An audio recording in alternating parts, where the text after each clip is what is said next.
siapa yang setiap Jumat atau setiap malam Jumat atau hari Jumat yang baca surah Al-Kahfi? Ada di sini?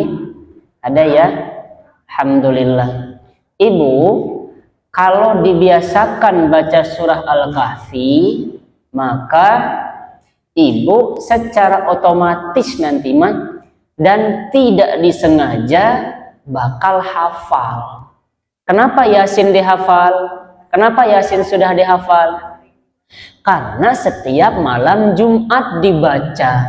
Padahal sunnahnya itu adalah membaca surah Al-Kahfi. Makanya sekarang mah dirubah Bapak Ibu ya. Ibu yang tadinya biasa baca Yasin malam Jumat, dirubah sekarang mah baca surah Al-Kahfi. Memang Ibu Bapak, kalau awal-awal mata kita jadi suntuk berat awal-awal karena belum terbiasa. Biasa nama baca Yasin doang, Yasin mah sedikit ya. Kalau surah Al-Kahfi ayatnya berapa? 110. Alhamdulillah kan kalau hafal 110 minimal hafal 10 ayat yang biasa kita baca buat pembukaan itu loh Bapak Ibu. Kita ya mudah-mudahan ini ada manfaatnya. Alhamdulillah ya, Al-Kahfi sudah selesai. Kita lanjut sekarang pada bab wasiat agar berlaku baik kepada kaum wanita, gitu Ibu ya. Silakan Ibu Ipa dibaca. Baik, saya jelaskan ya. Wanita itu dalam suatu riwayat disebutkan bahwa dia seperti tulang rusuk ya. Oleh karenanya kalau kita paksakan untuk diluruskan, maka dia akan patah, rusak dianya. Kalau mau ngasih nasihat, kasih nasihat yang kiranya sesuai dengan kondisinya. Kita juga lihat sikon Bapak Ibu ya, karena perempuan ini sifatnya sensitif. Dikasih nasihat bilangnya dikritik, dikasih masukan bilangnya ngejatuhin. Sensitif ya pokoknya perempuan Pak Ibu. Perempuan itu sifatnya ada dua disebutkan dalam kitab tafsir. Yang pertama dominan perasaan, lalu kemudian cepat berubah-ubah. Kalau misalkan suami bawa sesuatu, wow, alhamdulillah luar biasa baik, terima kasih banyak. Lalu kemudian besoknya atau nanti sore saja ya, suami melakukan kesalahan, hilang tadi kebaikan suami. Yang dulu-dulu kesalahan suami yang dulu diungkit-ungkit. Memang begitulah fitrahnya perempuan. Nah, satu lagi Bapak Ibu, perempuan ini ya, dia memiliki agama yang lemah, akalnya juga lemah, pikiran juga lemah, dan kelemahan dalam segala kondisinya. Itu kata Nabi. Tapi nggak tahu Mbak Ibu misalkan merasa kuat, baik-baik saja. Mungkin ibu satu di antara kesekian orang, kesekian perempuan. Oleh karenanya, kalau misalkan kita atau para suami ingin menasehati istri, lihat suasananya ya, supaya istri tidak Bu ya, baper gitu kalau dinasehatin gitu. Jangan membenci istri karena kekurangannya Bapak Ibu. Ya, padahal kelebihannya banyak. Kenapa kita nggak fokus kepada kelebihannya saja, itu maksudnya. Begitu juga dengan para istri. Jangan membenci suami karena kekurangan dia. Sesungguhnya tidak ada manusia yang sempurna. Pasti ada kekurangan. Ya, kekurangan pasti Bapak Ibu. Jadi sudahlah fokus aja kepada kelebihannya itu. Akan tetapi terkadang ada sebagian laki-laki yang tidak berpendidikan, selalu menuntut istrinya harus begini, padahal yang laki-lakinya tidak introspeksi diri, nggak ngaca. Anak misalkan salah ngedidik satu malam anaknya, atau anaknya jatuh, habis sudah dimarahin istrinya. Padahal yang kelebihannya yang segitu banyak, mendidik anak kan banyak, fokusnya kepada yang salahnya saja. Itu berarti belum dewasa menyikapi kejadian yang di depan mata. Kalau misalkan anak kejedot nih, habis deh istri dia marah-marahin, ya bisa jadi kan istri salah juga. Istri kan nggak harus 24 jam dekat sama anak tuh, enggak. Kalau jatuh ya sudah jatuh aja, bangunin anak, nggak usah marah-marah kepada istri. Begitu juga ibu-ibu, ya nggak usah marah kepada suami. Fokus saja, intinya adalah kepada kelebihannya. Kita harus adil Bapak Ibu. Kita harus adil dan harus sadar bahwa setiap orang itu ada kelebihan dan ada kekurangan. Tapi Pak Ustadz, dulu waktu pacaran mah, bager pisan. Tapi pas nikah mah, buru-buru. Gitu karena ada maunya. Ada maunya Bapak Ibu. Oleh karenanya, itulah dia kalau setan mah senang Bapak Ibu ya. Sok lihat orang pacaran, sampai-sampai yang jauh juga dijemput, pas nikah udah pakai ojek aja. Kenapa? Karena dia sudah mendapatkan apa yang dia inginkan. Itulah sifatnya manusia Bapak Ibu, nggak akan pernah merasa puas kalau mereka tidak mensyukuri yang ada. Sampai hari kiamat Bapak Ibu nggak bakal. Laki-laki, para suami tidak boleh memukul istri, kata Rasulullah. Terus ketika mendengar Rasulullah mengatakan demikian, para istri ngelunjak Bapak Ibu.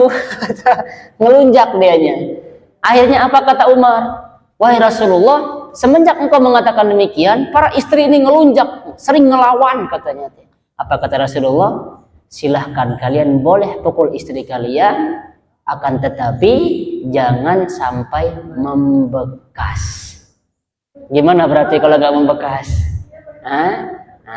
Pukul juga ya, ini nggak ngebekas, enggak. Yang penting jangan membekas. Itu ya kejadiannya. Inilah sebenarnya latar belakangnya. Kenapa perempuan itu kalau tidak ditegur seperti pukulan, misal ngelunjak dianya Bapak Ibu. Memang sifatnya begitu. Wallahu a'lam itu Bapak Ibu ya. Kemudian Rasulullah bersabda, dan bagi mereka nafkah dan pakaian dengan cara yang patut atas kalian. Artinya suami wajib menafkahi istri walaupun istrinya ini adalah direktur misalnya. Walaupun istrinya dalam segi ekonomi lebih tinggi daripada suami. Contoh, istrinya dosen misal, suaminya tukang ojek, maka si suami ini wajib menafkahi istrinya. Uang istri uang istri, uang suami uang istri. Nah, tapi tidak semua uang suami harus dibabat sama istri, tidak Bapak Ibu. Hanya saja di uang suami ada hak bagi istri, tapi uang istri tidak ada hak bagi suami. Nggak ada Bapak Ibu. Sekaya-kayanya ibu ya, wajib suami ibu menafkahi seperti membelikan pakaian, makanan, tempat tinggal dan yang lainnya. Hanya saja Bapak Ibu membelikan tempat pakaian tidak harus membeli rumah cash, ngontrak juga itu memberikan tempat namanya. Tempat berteduh yang nyaman, tidak bocor walaupun ngontrak, itu juga termasuk nafkah yang sudah terpenuhi. Paham sampai di sini Bapak Ibu ya? Sekali lagi walaupun ibu kaya, ibu nggak usah bilang apa nggak usah kerjalah biar saya aja. Salah itu. Suami wajib dia kerja untuk menafkahi ibu. Nah, itu dia makanya ibu takarannya itu harus sesuai. Masa istri juga suami diam saja kalau istri misalkan melakukan kemaksiatan atau kesalahan. Satu lagi ya Bapak Ibu, kalau masalah syariat ini yang kita dahulukan itu sami'na wa ata'na, bukan akal. Contoh Bapak Ibu, teman ibu itu kan teman-teman biasa di pabrik misal, Suami nggak suka ibu boncengan sama dia, maka haram ibu teh boncengan. Haram ibu bareng jalan sama dia. Haram juga ikan dia bertamu nih, walaupun dia bertamu, tapi suami tidak suka. Itu makanya kita harus tetap mengikuti syariat. Sampai sini ada pertanyaan?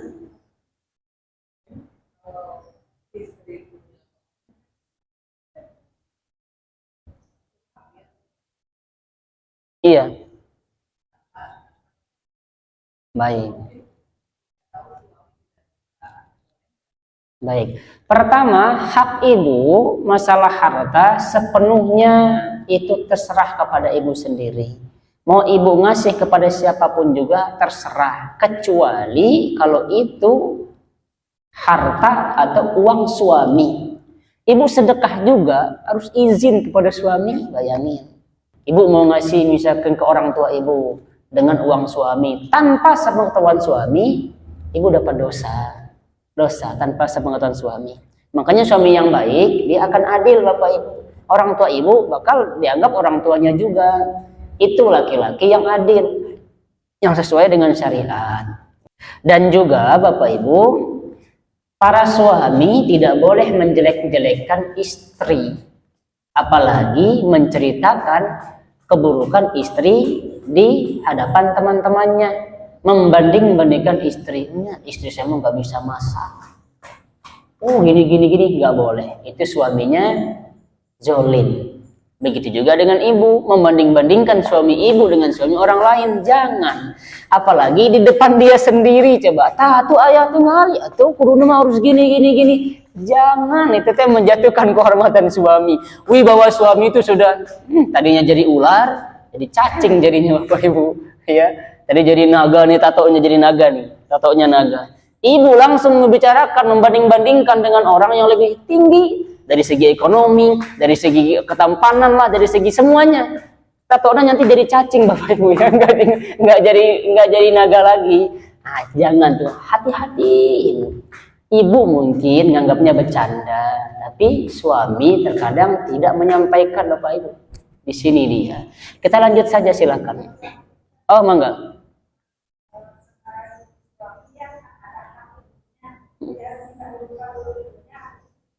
Oke, ada dua pendapat bapak ibu. Harusnya yang pertama itu dahulukan dulu istri. Sebaik-baik kalian adalah, ada sih hadisnya sebenarnya nanti ya, orang yang paling baik terhadap istrinya, atau orang yang paling baik kepada istrinya. Cuman kita lihat juga ya, kalau misalkan orang tua urgent gitu, kita masih udah cukup nih, udah kasih ke orang tua atau kasih ke mertua. Makanya itu dia suami yang adilnya seperti itu, suami yang baik itu. Masa ke orang mengasih sedangkan ke kerabat tidak? Kerabat itu kan kemarin saya sudah jelasin bapak ibu ya, kerabat itu saudara kandung, paman, itu namanya kerabat. Kalau ini mah teman, saudara biasa. Nah, ibu yang dekat, yang saudara-saudara itu namanya kerabat. Kepada mereka lah tempat pertama untuk diberikan hadiah kepada mereka. Tingkatannya yang pertama teh, ke saudara boleh zakat apa itu? Nah, ke saudara boleh zakat ke saudara dengan catatan saudara kita ini tidak mampu. Dahulukan saudara. Kalau sudah saudara, udah kita lihat nih tetangga juga ada aturannya. Yang dekat dulu, baru yang jauh. Gitu. Nah, kalau sama-sama dekat misalkan gimana? Lihat yang paling sering ke masjid, gitu, yang lebih soleh, itu yang kita. Semua ada aturan bapak ibu. Nah, gitu ya.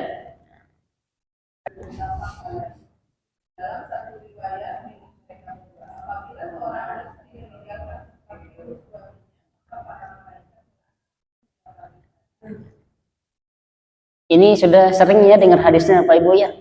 Kalau ada istri yang diajak oleh suami ya untuk berhubungan badan, lalu kemudian istri menolak tanpa uzur syar'i, maka perempuan ini dilaknat sampai pagi. Bahkan di riwayat yang lain, dia tetap dilaknat oleh malaikat sampai suaminya ridho. Bahkan walaupun capek Bapak Ibu, Kecuali ada istri sakit mah itu uzur syar'i. Walaupun capek tetap Bapak Ibu ya. Bahkan walaupun ibu udah naik nih, naik mobil, udah naik ke mobil nih masih satu kaki nih, kakinya doang, kaki kanan. Ngelihat betis ibu, pingin nih suami, wajib. Itu sudah dibahas dalam hadis. Saking haknya suami Bapak Ibu. Saking haknya suami. Itu dia Bang Kama. Di apa ya? Di dalam diri ibu ada hak suami, dalam diri suami ada hak istri. Apa hak istri? Pertama, suami harus mendidik. Ya, itu pertama. Kalau menafkahi kan sudah jelas ya, mendidik dia.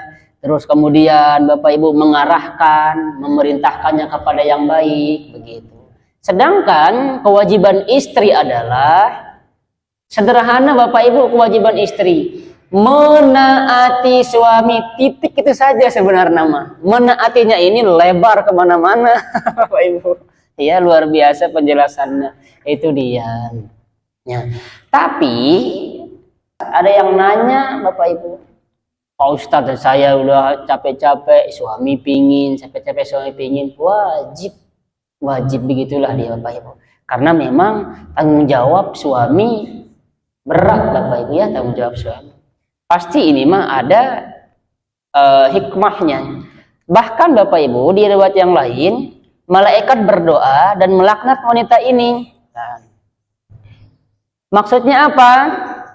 Malaikat ini berdoa supaya perempuan ini dijauhkan dari rahmat. Tuh bahayanya Bapak Ibu. Ada juga di penjelasan yang lain, Allah yang murka, bukan malaikat. Mana yang lebih parah lagi Bapak Ibu? Malaikat yang melaknat atau Allah? Allah tuh, bayangin. Saking ibunya harus mentaati suami. Walaupun ibu misalkan tahajud terus, ini misal tahajud. Udah wudu nih Pak Ustadz, tapi suami ngajak begituan. Ya udahlah, saya langsung tepis tangannya, saya sholat dulu. Nggak ada gunanya sholat ibu. Nah, saya tanya, sholat tahajud wajib apa sunnah? Sunnah. Melayani suami wajib apa sunnah? Kenapa kita mendahulukan yang sunnah daripada yang wajib? Itu termasuk tipu daya iblis terhadap ahli ibadah. Itu kan ahli ibadah Bu. Tahajud luar biasa getol, sholat sunnah luar biasa getol, tapi tidak melayani suami. Gara-gara saya nggak mau diganggu sama suami. Itulah ibaratnya setan loncat-loncat seneng dia Bapak Ibu. Karena apa? Ibu tertipu dengan ibadah sendiri. Ibu mendahulukan yang wajib daripada ibu mendahulukan yang sunnah daripada yang wajib. Kita lanjut 287. Seorang suami adalah pemimpin seluruh keluarganya, betul. Seluruh keluarganya Bapak Ibu. Sedangkan istri, bagaimana istri? Pemimpin atas rumah suami, anak-anak suami, gitu Bapak Ibu. Anak-anak itu makanya harusnya yang lebih intens adalah para istri. Suami kan kadang-kadang mereka Bapak Ibu ya, kebanyakannya di luar. Terus apalagi pemerintah juga pemimpin. Tapi pemerintah ini jangkauannya lebih luas. Kalau ibu-ibu jangkauannya ya sekitar rumah saja. Baik, yang pertama yang tadi yang di atasnya Bapak Ibu ya, seandainya ada suami yang mau mengajak istri bersetubuh dan pada saat itu ternyata istri lagi di dapur, lagi masak. Karena hadisnya bilang begitu Bapak Ibu. Kalau di dapur emang ngapain istri di dapur? Nyuci lah, masak, nyuci piring gitu ya. Suami misalkan pengen, wajib istri cuci tangan ketika dia cuci. Saking besarnya hak suami Bapak Ibu. Tuh. Nggak enak merenbunya, diganggunya lagi masak gini, tapi tiba-tiba suami pingin. Pasti ada yang seperti itu Bapak Ibu. Kalau tidak ada laki-laki yang seperti itu, nggak mungkin hadis ini muncul. Itu intinya, nggak mungkin. Karena syariat kan Rasulullah menyampaikan kan dari Allah, ya dari Allah beliau sampaikan. Nah inilah dia. Kenapa ada hadis seperti ini? Karena nanti setelah Nabi wafat, kejadiannya pasti banyak istri yang akan menolak hal demikian. Ibu di dapur lagi masak tanggung misalnya, matiin kompor, gak bakal mau ibu teh. Banyak yang tidak mau gitu. Makanya hadis ini ada. Nah, itu pentingnya kita ngaji Pak Ibu ya. Alhamdulillah juga.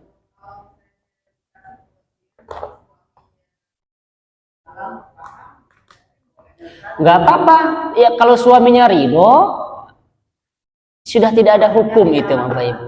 Tetapi ibu tahu nggak kira-kira isi hatinya? Dan kan suami mah kadang oh iya ya, padahal kesel itu Bapak Ibu. Ya gitu. Nah matakna, mudah-mudahannya suami teh ridho. Ya mudah-mudahan. Tapi kalau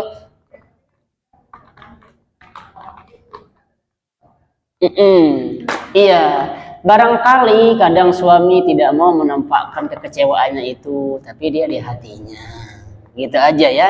Tapi mudah-mudahan suami yang pernah baca, suami yang tahu kewajiban, suami yang tahu kesibukan istri, dia tahulah nanti momen-momen tepatnya. Gitu. Kan tapi ada laki-laki mana kadang, wow, mantap ini langsung gitu ya. Nah, lalu kemudian seandainya aku boleh diperintahkan seseorang untuk bersujud, ya manusia, ya Bapak Ibu bersujud kepada manusia, maka beliau akan memerintahkan istri sujud kepada suami. Inti kita tidak tahu hikmahnya ini Bapak Ibu kenapa. Yang penting udah taati suami saja. Sederhana tapi berat Bapak Ibu ya. Para istri tidak usah sholat sunnah. Para istri tidak usah sedekah. Para istri tidak usah tahajud. Yang penting dia taat pada suaminya, masuk surga. Lakukan saja yang wajib, masuk surga. Nggak usah yang lain-lain Bapak Ibu. Ini mah ibarat kata, kan begitu hadisnya. Nah, tapi berat juga ya, berat. Kita lanjut saja, silahkan.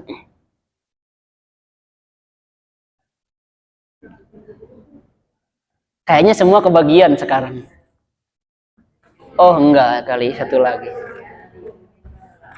Enggak kebagian. Muttafaqun alaih. Baik, Bapak Ibu yang dirahmati Allah Subhanahu wa taala. Setiap istri yang meninggal, ya gitu, yang meninggal dunia dan suaminya ridho kepada dia, maka si istri ini masuk surga.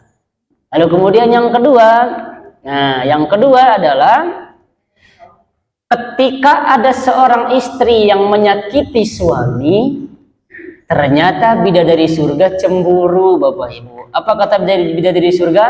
Jangan kalian menyakitinya. Sesungguhnya perkumpulan kalian cuma sebentar lagi. Nanti dia akan kumpul bersama kami. Kata bidadari. Kata bidadari kayak gitu. Luar biasa ya. Yang terakhir. Tidaklah aku tinggalkan suatu fitnah yang lebih berbahaya ya, bagi laki-laki adalah dari fitnahnya perempuan. Sumber fitnah itu Bapak Ibu perempuan. Sumber fitnah. Makanya kalau ibu punya anak perempuan, jaga baik-baik. Kalau sudah balik, suruh pakai kerudung, tutup aurat. Ya, itulah yang akan menjadi sumber fitnah. Beda dengan orang yang pakai kerudung, menutup aurat, tubuhnya tidak tidak ngebentuk gitu Bapak Ibu.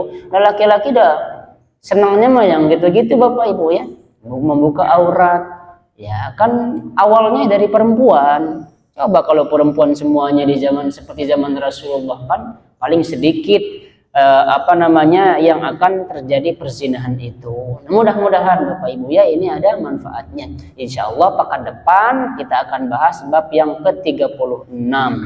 Ada pertanyaan satu? Silakan.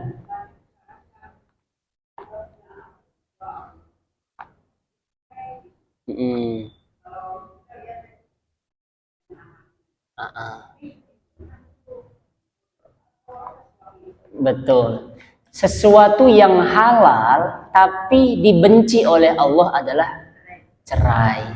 Walaupun itu halal Bapak Ibu, tapi Allah nggak suka halal itu.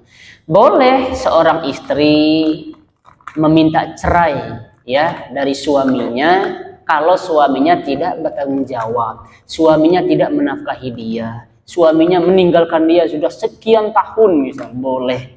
Atau KDRT boleh ya istri minta cerai.